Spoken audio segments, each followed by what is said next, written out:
a lot about bringing the championship here to Milwaukee, and I think a lot of people were heartbroken, I think, with how we finished. I also think it's really important to acknowledge, a lot of the great things that happened this year, all the things that we overcame. I mean, it was pretty special. We had a lot of really great moments. In fact, after the game, we were here till probably 4-ish in the morning, and a lot of storytelling. We talked about highlights and lowlights of the season. A little cathartic, just kind of working through our emotions there. And when you look at a lot of the peaks that we had throughout the season, there's a lot to be proud of, certainly. But with that comes the emotions of wanting to still be playing right now, and I think we all feel that. So again, sort of processing both at the same time is certainly a challenge for all of us, and still working through it. Yeah. Go to Todd Rosiak on the right. Matt, put the pressure on a little bit here. You've had some time to digest this. Is there one or two things that you can identify when you take a step back that you're most proud of when you look at the group and what you guys accomplished this season? Is it maybe beating external expectations? I know you probably don't spend a lot of time worrying about those, but. Yeah, I don't know if there's one or two. There's a lot. I will say, just for me, the first thing that comes to mind is those moments in games 2 and game 3 when this building was absolutely electric. I think that really stands out for me, and all of the ingredients that have to come together for that to happen. And that includes our fans, includes all of you guys, everybody, the ushers in this building, everybody that cared so much. Like, it all came together right there. I don't want to lose that feeling, and I think that requires a lot of people in this room, in this building, to work incredibly hard to get to that moment. And that was certainly one of the highlights for me, is just sort of having the Jake Bauers home run followed up right behind a Sal Frelick home run, who honestly I wasn't even sure he was going to play in the series. Like, he was that hurt after he ran into the wall. And so, like, you think about the moments like that led up to that environment, not just that moment, but everything that led up to that. There's a lot in that. So I'll think about the two specifically, but there are a ton of moments that led to that environment, and I want to maintain that level of energy in this building.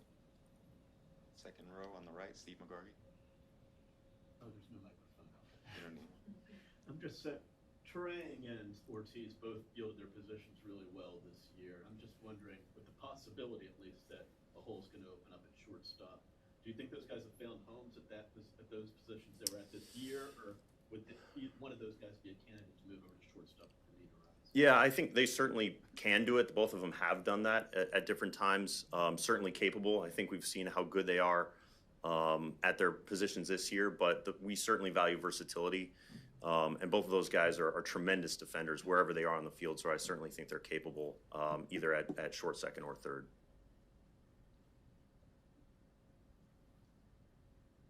Adam again. Matt, that's probably the biggest free agent is Willie, and you have been open that it's going to be tough to re-sign him. Was that a conscious choice that you made to just kind of be open and realistic about it? Is that trying to just tell the fans that this is a possibility?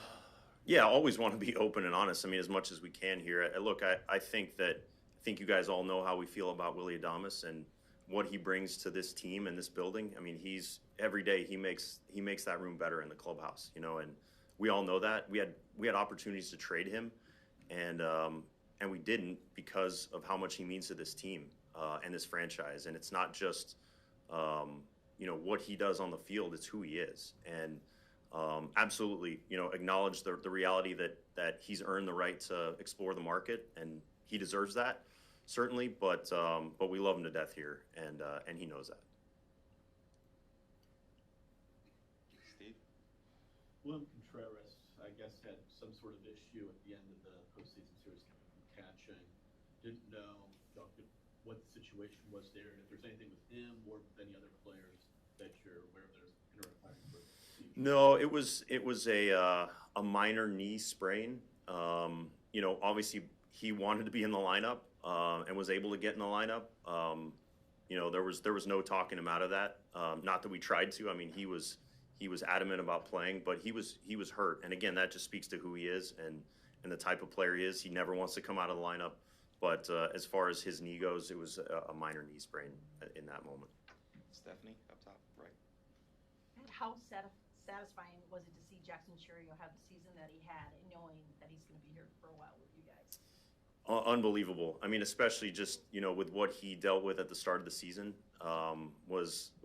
he was struggling, as you would expect a young player to struggle. I think he had a lot of expectations on him from the contract that we presented to him. But as far as what he was doing in huge moments for us, I mean, that was awesome for a young kid at a young age to put the team on his back at times. I mean, incredible. And just his energy when he walks in the room and he's smiling every day, he's a lot of fun to have around, and I'm excited for what he's going to do in the future. Up front, Andrew. It's obviously early in the process, but when you look at what you have in place moving forward and how much of them are under control for a while, are you able to identify glaring needs that need to be addressed going into this winter? Yeah, look, we're starting on meetings this afternoon to assess everything we can do to get better here. So we'll spend time on that. I do think that we got contributions up and down our roster this year. I think we used close to 60 players throughout the season. Same thing with last year. We know it takes a village to get through a long season, and we had a ton of contributions up and down the lineup. And so, and in our rotation and in the bullpen, et cetera, just guy after guy had to step up this year. So we'll continue to assess that, and we're starting that this afternoon. Back to Todd. Matt, you talk about guys that stepped up. Tobias Myers obviously had a tremendous season. Do you see him now moving forward as a solid piece in that rotation, and just kind of your take on what he was able to accomplish for you guys this year? Yeah, I do, and even to take that a step further with just zooming out a little bit on where he was a year ago, which I don't know, his record was 1-15 or 14 or whatever that was, to being the guy that we saw in Game 3. Like there are moments that are certainly crushing about Game 3.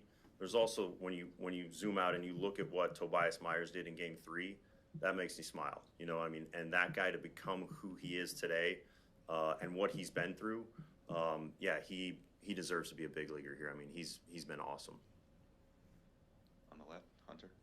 From your perspective, Matt, what did you like and enjoy about what Pat Murphy was able to do coming from the bench role and being able to lead this team throughout the season? I think he's watching right now, so I got to be a little careful. But no, I can't say enough good things about him. I mean, I think it would be a crime if he doesn't win Manager of the Year. I mean, he's the way he connected with our fans and our staff and our players, and how much he cares day to day. His win tonight mentality, his undaunted mentality. I mean, all those things, they're real for us in this building, and he meant a ton to this franchise. And he has for a long time. Back to Adam. Matt, Myers, Freddie obviously will start games for you. There's so much time, and there's all spring training ahead. But could you help us understand who are the other players that right now you would say, like, this guy's going to start games for us?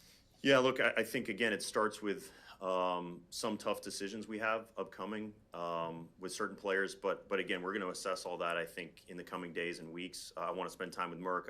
I want to spend time with our staff talking through that. But a lot of guys have certainly put themselves in consideration, and we have a lot of good young players in the system as well. That'll certainly be in consideration for our rotation going into spring. Can I just follow up with Ashby? How good he looked in that role. Do you think of him going back to the starting role, or do you think just leave him where he was at the end and let him do that? Yeah, that's on our list. I would say him. I would add DL Hall to that as well. I mean, both those guys pitch really well in different roles, and with Ashby, the way things just the light came on for him in the second half. Same thing with DL Hall, overcoming injuries in the first half. Going down, working his tail off, and coming back and being on a playoff roster. We saw flashes of brilliance really from both of those guys, and so still working through what that role is going to look like. But I'm very excited about the future for both those guys. Behind Adam, Dylan.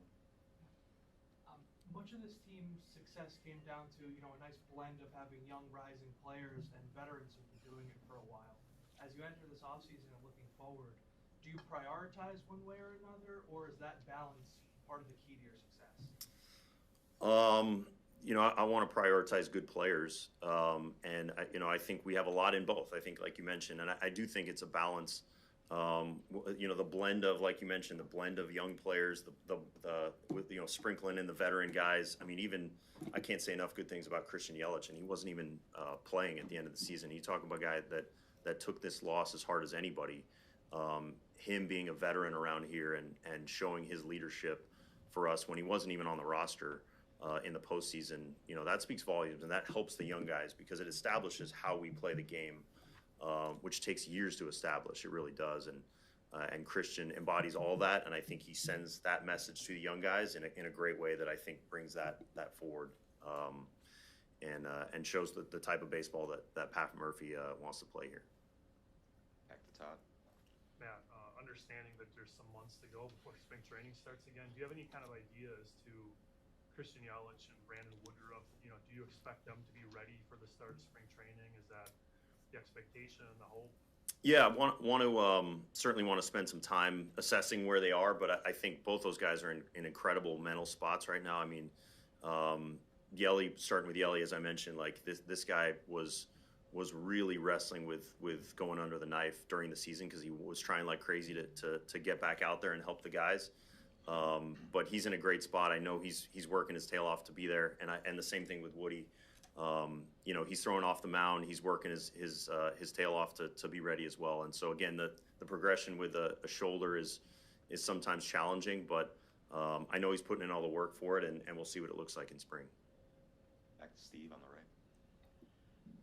Just wondering, last year you were in a position where Corbin Burns was entering the final year of his contract. You traded him. Adames the same way, and you stuck and y'all kept him through the contract. Devin Williams entering that situation now. Just what has he kind of meant to the franchise over the last few years, and just what are your thoughts as y'all enter that stage? Yeah, look, never want to close the door on anything. I think on anything we have to stay open-minded. We're the smallest market in the league, so that's something that's required in this in the place that we are. But as far as Devin Williams goes, I mean, you know, I as I mentioned earlier, like one moment shouldn't define who he is, who we are. This guy was absolutely crushed, just like the rest of us after the season. And again, like this guy was unbelievable this year, and he's a two-time relief pitcher of the year. So I still believe he's the best closer in baseball, and I'm happy to have him. On the left, Jack. You mentioned how it was just that one bad outing from compared to what we're used to seeing. When you're trying to evaluate something like that, like in the playoffs, baseball, a lot of times you guys are looking at as big of a sample as possible. It kind of becomes a little different in the playoffs because it's all such a short sample. Things can happen that are out of the ordinary. How do you evaluate that? How do you weigh that against what you usually see over a larger sample? Great question. We got smarter people in the building than me to answer that probably, but I would tell you that as far as what Devin did in that moment, he threw his best pitch to a great hitter and he hit it out, you know, and put a good swing on it. And you got to give credit to Pete Alonso and what he did there. You know, there's 1,000 different ways to slice moments, you know, and our takeaways from it. You know, you want to try to zoom out and look at all the good. We can also, you know, focus on the one moment. And again, like I said, I don't really want that to define who he is or who we are. But I can tell you that the body of work from Devin Williams is unmatched in his role in the league. Andrew, did you? Yeah. Mentioned Murph should get manager of the year. What about the job that Ricky did this year? Yeah, tremendous. I mean, the blue collar mentality that he brings every day, the experience that he provides, you know, his level of leadership, his ability to connect with players on, you know, on a personal level, connects with everybody, and just a great human being. So nothing but great stuff to say about Ricky's job this year as well. All the way up on the right, Dennis. Matt, will the local TV situation impact payroll? I don't know. You know, I'm not involved with the TV situation. I will tell you that we've continued to have incredible support from our ownership. Mark Attanasio and his family have done a fantastic job supporting us for many years, and I expect that to continue. Back to Jack. William was really a workhorse for you guys behind the plate this year. Caught 120 games in the regular season, the fourth most innings behind the plate for a catcher this year. Especially early on, he was really having a heavy workload early on in the season. How do you feel about how he was able to handle that and respond to it? And is that something you guys think he can keep doing moving forward, or are you having discussions about kind of what the workload looks like in behind Yeah. plate moving forward? It's a good question. I mean, look, I think anytime you want to be protective of players and make sure they're well rested and all those things, and then you go to the other side of these guys are competitors and they want to play every day, and so it's trying to balance all of that. And I think Murph does a fantastic job working with our training staff to establish that, and he's regularly in communication with our players to make sure that they're fresh and tries to give them days off. But William's a guy you want in the lineup every day, you know, and so certainly aware of it and something we want to monitor going forward. But he's a leader on this team, and we always want him in the lineup every day. Adam? Does Jacob Mizorowski have any steps left in the minor leagues? Yeah, I think potentially, you know, on the right day, this guy's as good as it gets, you know, and I'm excited for his future. He's young. He's not totally established yet. Hasn't been to the big leagues yet. But, you know, as far as upside goes in this franchise, I mean, I don't know if you could pick a better arm than Jacob Mizorowski. So, yeah, certainly excited to see what he can do next year and beyond. Is he another guy where the question of whether he pitches at the front of games or in the back needs to be discussed? Yeah, potentially. I mean, look, he's shown flashes. We used him in both roles last year. He had success in both roles. So, again, I'll talk with Murph and the guys about that going forward as well. On the right, true roles. Will Murph's staff return intact? And unrelated, can you talk us about can you speak to us about the minor league system and the success that you had and the importance of the culture down there that Yeah. opens up? Yeah, as far as our staff goes, again, that's a conversation we're going to have this week. I think you guys know how I feel about our staff. I think they've done a wonderful job as a whole. And again, want to spend time talking with Murph and the guys about that going forward. And again, those guys deserve a ton of credit, not just our players that have done a wonderful job, but the coaches that put them in position to succeed. As far as the system goes, I mean, yeah, I think we had one of the best winning percentages in all of professional baseball, if not the best. I'm not exactly sure, but as far as the job that our guys are doing throughout our system in player development and scouting, the partnership that those guys have, you know, together is something unique here and really special. And I think our system's in a really good spot.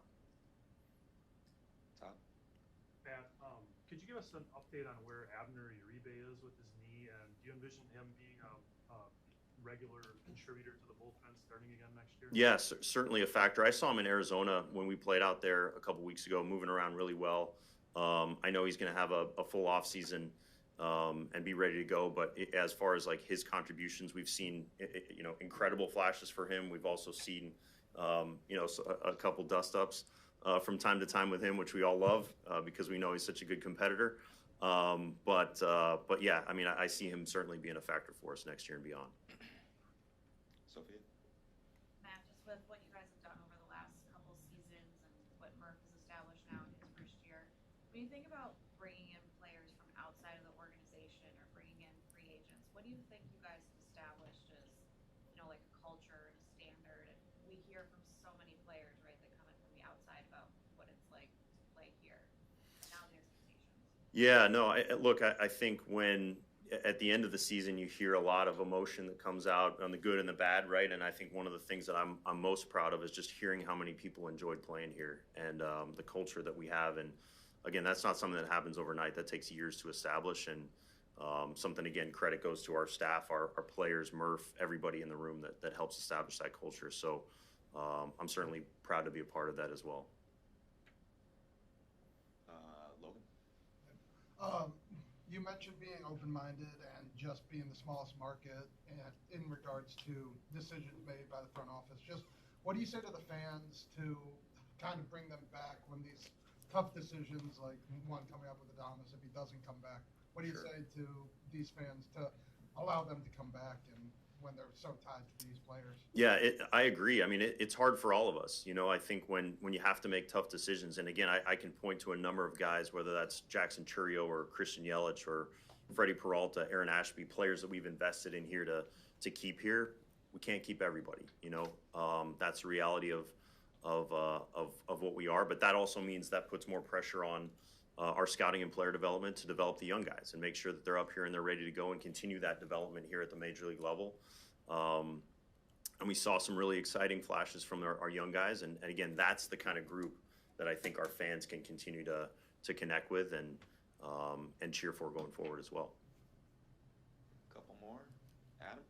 Matt, similar to the Abner question, is Robert Gasser going to be, like, is he looking at kind of a year from when surgery was, or is there any hope of him being ahead of schedule? Yeah, I think optimistically it sounds like it could be towards the end of next year. Again, tough to say exactly, but I think our group is targeting the end of next year, which would be a great boost going into the season at the end there. So, but again, hard to tell with any kind of surgery like that, but I think that's sort of the timetable we're looking at with Gas. Matt, what do you see, what kind of path do you see for Tyler Black in terms of like becoming a regular contributor on the Major League roster? And is there a way to, will you guys explore potentially playing a different position other than first base DH? Do you see him as maybe getting some time at third base or something like that potentially? Yeah, he did a really nice job for us this year in AAA, and he's just a really good athlete, you know, so I wouldn't pigeonhole him on necessarily any one position.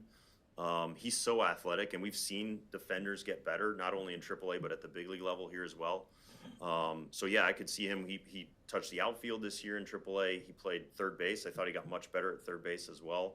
Obviously had some growth at first and did a nice job there too. So I think he's just a really good athlete with upside at a number of positions for us. Drew? If Rob Manfred said, we're changing the playoff format, you guys at the GM meetings have to come up with a new playoff format, what would you advocate for? Multiple buys probably. So they just, you know, smallest market multiple buys probably is what I would ask. I don't know if he'd go for that, but let me think about that one a little bit. I have a number. I guess if I'm in the room with him, maybe I'll have some other questions too for him. So let me think about that one. But you know, overall, I think we're seeing a lot of craziness and a lot of people doing some crazy things in October, and in a lot of ways that's good for some markets and challenging for others. Isn't the randomness of a one game like the previous format? Isn't it similar? If you win game one of a 3-game series, you're suddenly, as we're seeing, in the driver's seat. Yeah, it's uphill no matter what, and I think regardless of the format, it's going to be a challenge, you know. And so I don't know if I have a solution for the format itself, but you know, I'm proud of the fact that we've been there 6 out of the last 7 years. All right, anybody else? We'll end with Matt. Adam? Matt, some years a club will have like a long list of free agents and be in line for like some big turnover. It seems like your club's in a different spot where you have all these pieces that are sort of here multiple years. Just can you speak to where you feel this offseason compares to past in terms of just where the franchise is in its arc or whatever you want to call it? Yeah, look, I think we want to put a competitive team out on the field every single year, and that requires work over a number of years to build up systems and pipelines with players and processes to yield good results. I think we're in a really good spot. You know, season didn't end the way we wanted, so that means we have to get back to work and find a way to do what we can to bring a championship here to Milwaukee. But as far as organizational health, I think we're in really, really good shape overall. All right, Matt, thank you very much for your time, and thank you everybody for coming. Cool. Thank you guys. Appreciate you. Thank you.